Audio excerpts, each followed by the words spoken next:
A paz do Senhor, meus irmãos e minhas irmãs, glória a Deus, muito obrigado pela parceria de vocês nos outros vídeos aqui no nosso subsídio da EBD, desta revista belíssima, né? Já estamos na 5ª lição, o Eu Crucificado, fruto do Espírito.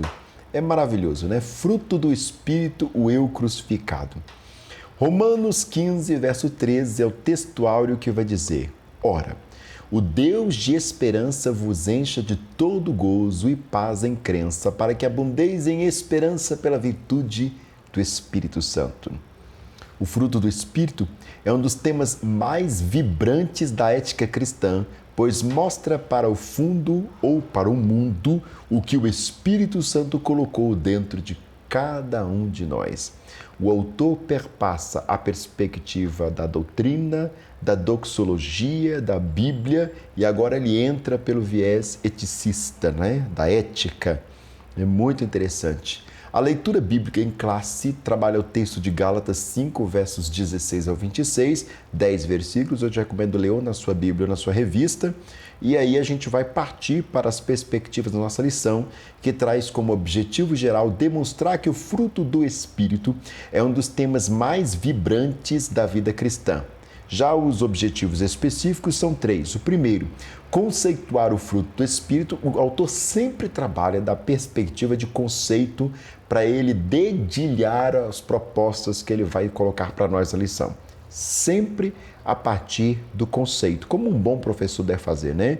Primeiro ensina o que é e depois ensina por que é relevante. Segundo, distinguir e relacionar o fruto do Espírito e os dons espirituais. E o terceiro é a aplicação da lição, conscientizar que o Espírito se opõe à carne. Eu quero te convidar a se inscrever em nosso canal, você que não se inscreveu, para a gente trabalhar essa belíssima lição junto e você não perder nenhum vídeo sobre essa lição e sobre outros temas que a gente gosta de partilhar aqui. O fruto do Espírito é o resultado de uma vida cristã abundante e manifestada no relacionamento entre os irmãos e irmãs, na igreja, no lar, na convivência com os descrentes no trabalho e na sociedade. Olha para você ver que coisa interessante que o autor trabalha. O fruto do Espírito nada mais é do que testemunho do cristão em relacionamento. Manifestado, testemunho, relacionamento. Como que o cristão lida? Aí ele vai participar da igreja, lar, social, trabalho. Olha para você ver que coisa interessante. Ou seja, o fruto do Espírito não é uma manifestação apenas no ambiente da comunidade de fé, mas em toda a vida cristã. Eu não tenho uma harmonia cristã em minha vida apenas dentro da igreja, mas em casa, no trabalho, na sociedade, em todas as esferas que envolve o cristão, é manifesto o fruto do Espírito. Você vê que coisa interessante? Que os dons do Espírito não são manifestos em todas essas áreas. É mais para o conceito eclesial. Já o fruto do Espírito, ele é manifesto em todos os envolvimentos da vida cristã. Seja no trabalho, seja no social, seja em casa, seja na igreja. Não adianta ser crente na igreja e ímpio em casa. Uma coisa não tem nada a ver com a outra. O autor vai dizer que devemos entender o conflito entre a carne e o espírito e a função do fruto do Espírito. É uma guerra constante, né, irmãos? A conversão não é um antídoto contra o pecado. Na verdade, você adere a uma guerra interior, o tempo todo o espiritual guerreando contra o carnal. Ou seja, o que é de Deus em nós e o que é mundano em nós. É por isso que Paulo vai dizer, eu vou levar cativo a Cristo todo pensamento. Ou seja, o velho homem está aqui, mas ele está amarrado aos pés de Cristo. O crente em Jesus é alguém que vive sobre os domínios do Espírito. Ele é liberto da lei e dos rudimentos deste mundo, mas isso não significa uma vida passiva. Ou seja, você é crente, mas você não é bobo. num português mais rústico, né? Uma coisa é ser bobo, outra coisa é ser crente. O crente ele tem que ter atitude, né? Aquele negócio de ofereça outra face não está ensinando a gente a ser bocó. Bocó é outra coisa, né? Ali é um contexto para a quebra da violência, porque se alguém assassinava alguém da sua família, você tinha o direito de vingar o sangue e assassinar outra família. Mas quando alguém bate no seu rosto e você oferece outro rosto, o que é que Jesus está dizendo? Vamos colocar um fim na violência, porque senão vira um ciclo, né? Vinga aqui, vinga ali, vinga aqui, vinga ali, vinga ali, vinga aqui. E aí não termina nunca isso. E o primeiro tópico, o fruto do Espírito na vida do crente, trabalha justamente essa perspectiva. Entenda a diferença de fruto do Espírito, domínio no Espírito e vida passiva. É coisa completamente distinta. Passividade é quando você se sujeita a tudo e a todos. Não tem postura, não tem uma mentalidade, não tem uma opinião sobre a coisa. Vê se você vê. Tudo é sim. E entenda, irmãos, ser cristão também implica em não. Não, não quero, não vou, não estou afim, não me sujeito, não compreendo, não vou me rebaixar para isso. Isso também é perspectiva cristã. Isso é muito interessante. O fruto do Espírito é uma expressão do Espírito na vida do crente. Ou seja, é uma manifestação. A expressão fala disso. É expressão, manifestação, abertura, testemunho. Vamos para a definição, como é a promessa do nosso autor. Jesus nos salva e nos dá o Espírito Santo, nos renova e coloca em nós o desejo de fazer o que é bom e agradável a Deus. O fruto do Espírito é o resultado natural de um processo de amadurecimento. Ninguém recebe o fruto do Espírito da noite para o dia.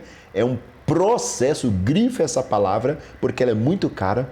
É um processo de amadurecimento e a consequência de um processo natural de crescimento espiritual. Olha para você ver que interessante. Ele usa 2 vezes a palavra processo. Não é mágico. Confessou Jesus como seu Salvador? Estou cristão, estou lavado, estou cheio do Espírito, mas o fruto do Espírito não é assim. Ele é um processo, ou seja, demanda tempo, que pode ser mais rápido em você e mais demorado em mim, pode ser mais rápido na sua equipe e na outra equipe ser mais devagar. Processo. Isso demanda o Espírito que trabalha e o cristão que está sendo trabalhado. Então, cada um tem a sua metodologia, a sua velocidade, porque a gente tem mania, né, de querer santificar as pessoas como nós somos. E às vezes a gente dá uma bolhada, a gente nem está tão santo assim, né? Mas a gente fica querendo moldar todo mundo. Lembre-se do texto do vaso na mão do oleiro. O vaso se quebrou. O oleiro não quebra vaso. O vaso não quebra vaso, mas o vaso se quebrou na mão do oleiro. Então é um processo. Um processo natural, né? O fruto do Espírito é um processo natural de um amadurecimento e também um processo natural de crescimento espiritual. O processo aí do fruto do Espírito aponta para o crescimento e amadurecimento espiritual. Ele surge gradativamente dentro de nós. Ele volta de novo com o sintoma da palavra processo, gradativo. É de pauta em pauta, de ponto em ponto, de degrau em degrau. Ninguém recebe o fruto do Espírito da noite para o dia. Isso é muito interessante o autor ressaltar aqui. E vale a pena gastar um pouco de tempo, aqui nessa perspectiva, porque, sobretudo, nós pentecostais ficamos praticamente agonizando as pessoas a ser santas, né? E não é assim que funciona. O fruto do Espírito é um processo, não é da noite para o dia. Processo, semelhante ao de santificação. Processo, né? Como resultado da regeneração do Espírito Santo de forma instantânea e também gradativa por meio do crescimento na graça de nosso Senhor Jesus Cristo, como acontece com a santificação. Lembra que eu falei? O processo do fruto do Espírito é semelhante ao processo de santificação. Aliás, ambos são concomitantes, né? Ambos andam juntos, né? Mas temos que entender que é um processo. Aceito Jesus, estou salvo, mas não recebo santificação, nem mesmo o fruto do Espírito. Processo. O apóstolo apresenta 9 modalidades do fruto, lá no verso 22 da nossa leitura. O fruto no singular, porque muita gente costuma falar os frutos do Espírito, né? E ele já vai trabalhar também isso aqui. Eu estou amando esse autor, porque ele tem essa pegada de um professor. Ele não é só um autor de EBD. Ele tem essa pegada de professor, ele vai destrinchando as coisas devagar até dar aquela pancada final que deixa a gente, nossa, meu Deus, que é isso? Alguns expositores estranham o fato de Paulo contrapor as obras da carne no verso 19 com o fruto do Espírito do verso 22. No singular, quando era de se esperar, abre aspas, frutos. O missionário Eurico Bergstein explica esse singular ilustrando esse fruto como uma laranja e seus gomos. Olha que interessante. O fruto que aparece logo em seguida é o amor, caridade, na versão Almeida Corrigida de 1969. Diz o missionário, as 8 virtudes seguintes são os reflexos do amor. O amor traz gozo, paz, longanimidade, benignidade, bondade, fé, mansidão e temperança. Donald Guy, ou Donald G., chama o fruto do Espírito de 9 modalidades do fruto. A fórmula singular sugere que nelas se produz a unidade do caráter de Cristo. As 9 graças mencionadas, todas elas em contraste com as confusões das obras da carne. Andar no Espírito, né? Ser guiado pelo Espírito significa, na linguagem paulina, ou seja, de Paulo, vitória sobre os desejos e impulsos carnais. Andar no Espírito, porque andar fala de viver, né? De vida no Espírito. Andar no Espírito é uma expressão que indica viver corretamente em humildade, submissão e santidade. Lembre-se da nossa do pontuação que ele colocou logo no início da leitura, né? Lá na introdução. Uma coisa é ter o fruto do Espírito, outra coisa é ser passivo. São 2 situações diferentes. E aqui ele retoma os temas da humildade, submissão e santidade. O autor Paulo usa termos similares para se referir a esse estilo de vida dos crentes. Abre aspas, para que possais andar dignamente diante do Senhor, agradando-lhe em tudo, frutificando em toda boa obra e crescendo no conhecimento de Deus. Colossenses 1:10. Andar e agradar a Deus. 1 Tessalonicenses 4:1. Andai em amor. Efésios 5:12. 2. Andai como filhos da luz, Efésios 5:8. Andai nele, Colossenses 2:6. O apóstolo Pedro nos ensina, abre aspas, andai em temor durante todo o tempo da vossa peregrinação. 1 Pedro, capítulo 1, verso 17. Se os irmãos e as irmãs me permitem uma reparação, está aqui uma palavra muito cara para nós cristãos pós-modernos, seja tradicional, seja pentecostal, seja católico, seja reformado. Temor. O texto de Provérbios vai dizer, né? O temor no Senhor é o princípio da sabedoria. E, infelizmente, nós temos muito, e muito mesmo, tanto do conhecimento quanto de experiências de Deus, mas o temor do Senhor tem desaparecido em nosso meio. E essa é uma palavra muito cara. Muito cara. Tema ao Senhor.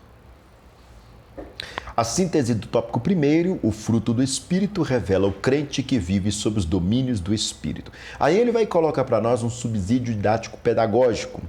Abra a aula de hoje perguntando, o que é mais importante, ser batizado no Espírito ou viver o fruto do Espírito? Porque as coisas costumam ser categorizadas, né? O que é importante e o que não é. Como se uma coisa dessas aí a gente pudesse desprezar.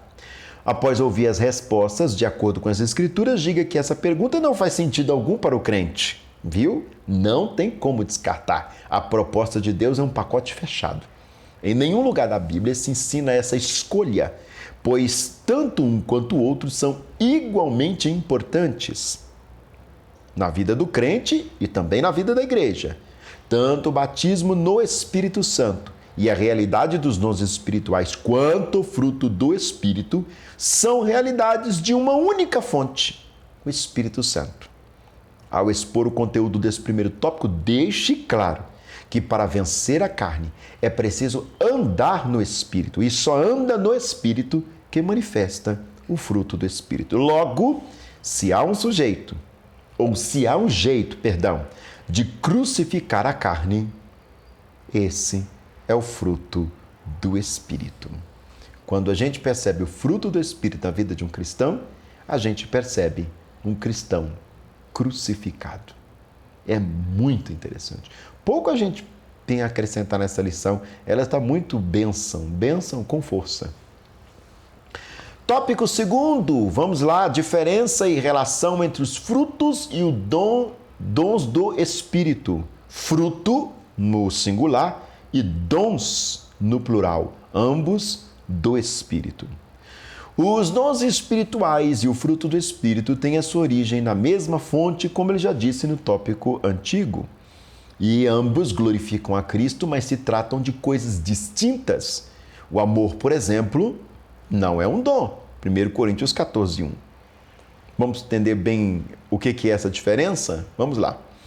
O que há em comum entre essas duas fases abençoadas da nossa redenção é a fonte de origem. Somente isso. A primeira e a maior modalidade do fruto do Espírito é o amor. As demais modalidades são reflexos do amor. O apóstolo Paulo usa o amor como representante do fruto do Espírito ao comparar o fruto com os dons do Espírito. O amor é superior aos dons. É o caminho ainda mais excelente de 1 Coríntios 12, 31. Por essa razão, o amor encabeça essa lista. Gálatas 5, 22. Em outras passagens, prevalece a supremacia do amor. 1 Coríntios 13, 13. Colossenses 5, 13, 6, 1 e 2. Paulo afirma ainda que os dons sem o amor não são nada.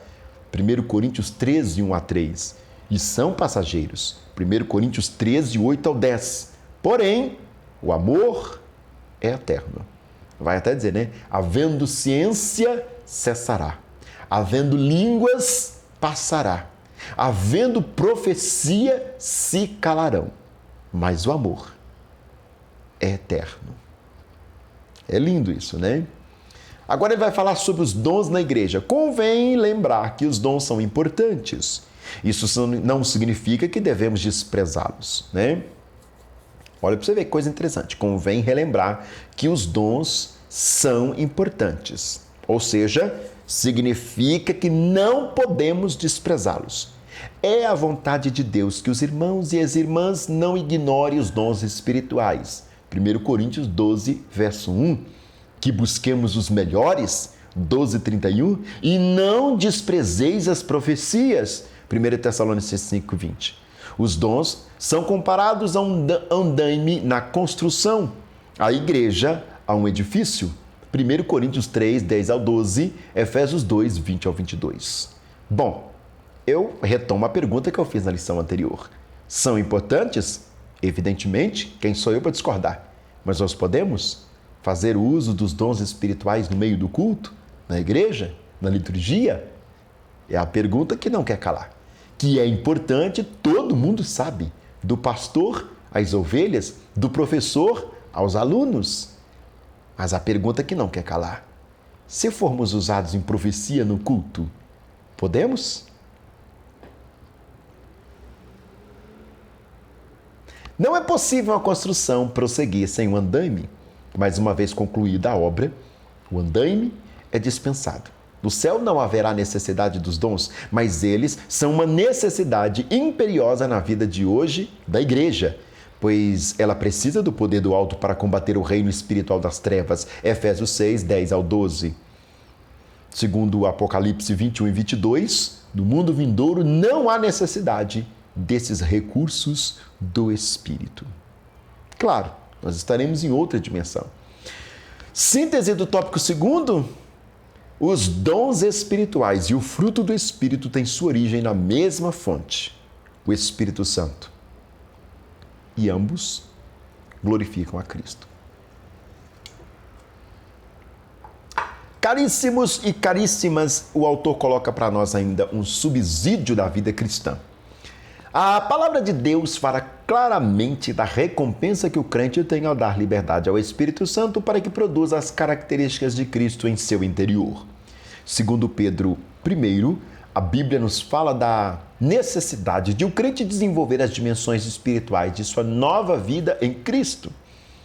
E com este desenvolvimento vem a maturidade, a firmeza, a perseverança que permitem o crente viver vitoriosamente no tocante à velha e pecaminosa natureza adâmica.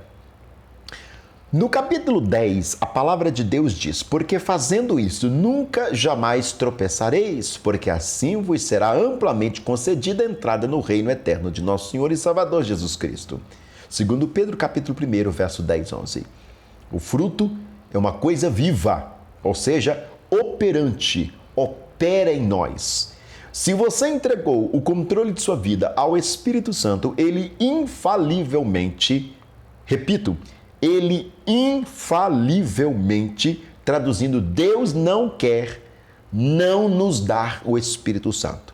Pelo contrário, o Espírito quer produzir em nós o fruto do Espírito. Ele infalivelmente produzirá em você e em mim o fruto do Espírito em uma colheita contínua e abundante. Ele é chamado o Espírito de vida. Romanos 8:2, Apocalipse 11:11. Portanto, o seu fruto espiritual deverá ser crescente, nutrido, completo, reluzente, vitorioso e sadio. Isso aqui, o subsídio, é um recorte de Antônio Gilberto, O Fruto do Espírito, a plenitude de Cristo na vida do crente, publicado em 2019 pela CPAD. Terceiro e possivelmente último tópico da nossa lição, o autor trabalha o Espírito se opõe à carne. O que levou o apóstolo ao assunto foi o contexto das igrejas da Galácia. O abuso da liberdade cristã, a antinomia de um lado, o legalismo de outro, estavam dando ocasião à carne, levando falta de amor e a desunião. Parece até que está falando de igrejas hoje. Gálatas 5:13 ao 15. Não vou falar nomes não, que é antiético. O legalismo, o que é isso? Há um conceituado contraste entre estar na carne e andar no espírito. O apóstolo mostra que para ser legalista, viver de acordo com a lei, depende da carne. Mas para viver no espírito depende da graça de Deus, ou seja, é uma operação de Deus em nós, não um querer nosso. É Deus que produz em nós. Claro, evidentemente, a partir da nossa liberdade, porque Deus trabalha dentro da liberdade humana. O homem permite e Deus age. Tem muita gente que está no nosso meio há muito tempo, há muitas décadas, há muitos anos, e até hoje não foram transformados em vasos novos. Por quê? Porque não se quebraram na mão do oleiro. Ou seja, tem que haver uma permissão do homem para que Deus trabalhe em nós. Deus nunca invade nada. Deus nunca derruba a porta e entra de qualquer maneira. Ele bate, e batendo, abrir-se-vos-á. O sistema legalista que os opositores de Paulo, os judaizantes de Gálatas 2,14, ensinavam nas igrejas da Galácia é egocêntrico, motivado pela carne e gera competição espiritual que resulta em desavença. Gálatas 5,15. Quem nunca conheceu um crente legalista que gosta de colocar na cara do outro quanto que ele é santo? Usa a sua santidade como vaidade. Meu Deus, que coisa mais esquisita. E existe demais. Gente que gosta de provar que é santo. A santidade não é algo que nós vamos... Que palavra que eu vou usar? Ostentar. né? Não é algo para se ostentar como riqueza, como conhecimento. A santidade é a adoração a Deus. Interessa a Deus. Não interessa para vocês, enquanto estão me assistindo, saber o quanto que eu sou santo. Não interessa. E não interessa para mim, enquanto professor, saber o quanto vocês que estão me assistindo são santos. Não interessa. Interessa Deus saber da minha santidade, porque é para Ele. Santidade é devoção. Quando a gente começa a querer provar para o outro a nossa santidade, eu conheço pregadores que, ao ministrar a palavra, falam quantas vezes leu a Bíblia, quantas vezes passa de oração. Isso é uma coisa tão da sua intimidade, né? Eu não falo para todo mundo, quanto que eu como de comida, quanto que pesa o meu prato. É por isso que eu estou nutrido, é por isso que meu corpo está bonito, meu corpo está corado. Que bobagem, né? Alimento, você não fica exibindo alimento. Tem um povo bocó aí que fica, tudo que vai comer, tira foto e coloca lá no Instagram, né? Aliás, eu quero te convidar para me seguir no Instagram, @Prof. Daniel Ramos. Mas imagina, eu vou comer uma comida, eu tiro foto da comida e posto no Instagram. Que graça tem isso? Para que isso? Em que isso é relevante para o outro que está do outro lado assistindo? Que sentido que tem isso? A não ser que você é uma pessoa que é influencer da nutrição, né? Que gosta de trabalhar essas perspectivas, mas se você é uma pessoa que não tem nada a ver com o assunto, não tem sentido. Assim é a vida do crente no Espírito. Eu não tenho que contar para todo mundo quantas vezes eu leio a Bíblia. Eu já li tanto a Bíblia que eu perdi as contas. Eu nem lembro mais quantas vezes que eu li a Bíblia. Fora as vezes que eu li, que a gente, no culto, no estudo devocional em casa, na meditação de um versículo, se é que isso pode ser somado. Então não tem sentido ficar exibindo esse tipo de coisa. Aliás, as pessoas hoje estão exibindo até a sua agenda, né? Começa o início do mês, a agenda do mês de janeiro. Aí coloca lá onde é que ele vai estar. Para que isso? De que interessa isso? Que sentido que tem isso? Eu fico me perguntando esse tipo de coisa. Para exibir que você está fazendo a agenda o mês todo? Nós nos tornamos tão legalistas, né? Somos vaidosos. Aliás, o comum perdeu espaço para a vaidade individual. Que infelicidade. Isso, evidentemente, é um sintoma de apostasia. A carne e o espírito. A palavra grega sarx, que significa carne em português, tem muitos significativos na Bíblia, principalmente nos escritos paulinos. Pode significar fraqueza física, Gálatas 4,13, o corpo, Colossenses 4,13, o ser humano, Romanos 1,3, o pecado, versículo 24, os desejos pecaminosos, Romanos 8,8. O contexto determina o significado dela, evidentemente, mas no geral, sarx é corpo. Sarx é carne, perdão. Soma é corpo, né? Eu confundi as palavras aqui. Soma é corpo e sarx é carne. Mas no contexto geral é isso. Ou carnalidade. No contexto das obras da carne, significa o conjunto de impulsos pecaminosos que dominam o ser humano. Da mesma maneira, a palavra grega pneuma, espírito, que aplica ao Espírito Santo, ao espírito humano e aos anjos e aos espíritos imundos. É só prestar atenção no contexto para saber a que espírito o escritor sagrado está se referindo. Eu sempre oriento os meus alunos e alunas. Toda palavra tem que estar dentro do contexto.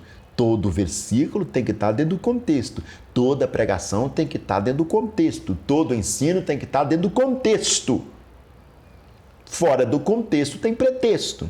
Aliás, eu estou percebendo que hoje as pessoas estão pouco se lixando para contexto. Nós estamos num culto de ceia do Senhor e a pessoa está cantando sobre batismo no Espírito Santo. Ah, mas Jesus não pode batizar no dia de ceia. Claro que pode, mas o contexto aqui não é esse. Se Deus quiser, Ele faz qualquer coisa, não tem que marcar, não. Ele faz aonde Ele quer, da forma que Ele quer, a hora que Ele quer, como Ele quer, e isso não interessa. Nós não estamos debatendo isso. Só que nós estamos preocupados com a situação de contexto. Se nós estamos num culto de ceia do Senhor, eu tenho que falar de crucifixão e ressurreição. Não é de batismo do Espírito Santo, não é de cura divina. Ainda que o Senhor possa, e se Ele quiser, Ele faz essas coisas. Vê se você me entende. O contexto. Quando eu era criança, sim. Eu lembro que quando a gente ia para um culto de ceia do Senhor, todos os hinos eram a respeito de Jesus na cruz do Calvário. Isso é muito interessante. Contexto. Contexto enriquece a situação, né? Ou poderíamos até dizer que fundamenta toda a questão. É só prestar atenção no contexto para saber a que espírito o escritor sagrado está se referindo. A oposição do espírito contra a carne na vida cristã mostra os que são de Cristo crucificaram a carne com as suas paixões e concupiscências. Verso 24. É isso que acontece conosco diariamente. O quê? A morte do eu. O eu aqui é o individualismo, é o pessoal antes do comum. Isso é muito interessante. Ele vai trabalhar agora os vícios. No verso 19 ao 21. O apóstolo apresenta uma lista com 15 vícios que ele chama de obras da carne. Versos 19 ao 21.